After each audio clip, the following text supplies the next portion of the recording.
So turning now to more of a sort of clinician, physician's viewpoint, Kayleen's going to be next up, I think, with, how are physicians equipped to recognise and address the whole intersection of AMR and NCDs in clinical practice, and what have you seen happen in practice to sort of break down those barriers and make sure that we improve healthcare outcomes?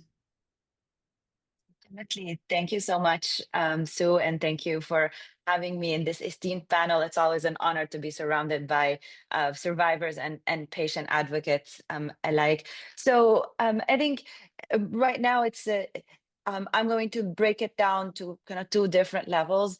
And I'm going to share first maybe a bit more of a global view of how physicians have recognized the intersection. You mentioned, Sue, that I'm a policy expert for the World Medical Association, which is the organization representing physicians globally. And we represent all physicians, not specialists in any way.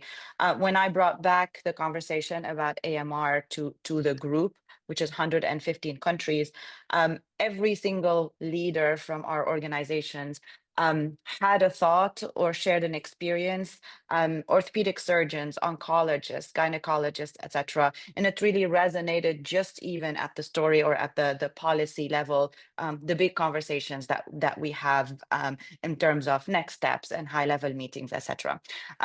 On a more kind of concrete clinical side, I think it's very clear right now that anyone caring for any patient recognizes that an infection is right around the corner. I would say there is a small barrier right now. It's not just the recognition of AMR or the possibility of AMR, but there is a little bit of helplessness for folks who are not specialists and feel like, I don't know how to treat a serious infection or a drug-resistant infection for my patient. I want to do everything I can for my cancer patient, for my transplant patient, but how do I do that? And I think this again boils down to the resources where we are, whereby high income countries have specialists, or even, and I would say there is also a rural urban divide as well, where specialists are mostly concentrated in big centers in urban areas where everybody feels a lot more comfortable. I recognize my patient's issue.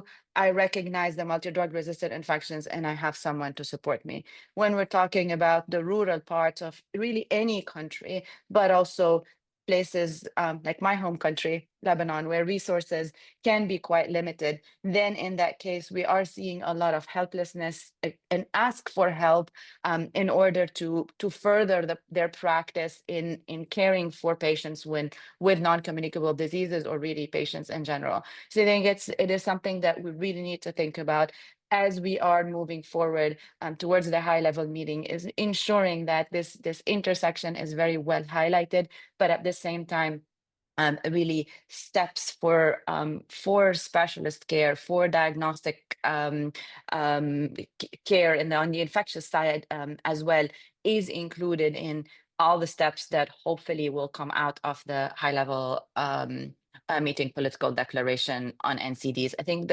the document from last year for the AMR high level meeting was quite comprehensive, but where do those steps take us in terms of this intersection of how do we ensure that we have the right specialists, not only to care for the non-communicable diseases, but also for the potential for infections that are looming. I also, echo what Brendan said in the prior speakers. We absolutely need the infection prevention side of things, and that is a specialty of its own. How do we ensure that everything is in place in order to provide the best care possible and to improve outcomes for people living with NCDs and chronic diseases? I think I will stop here.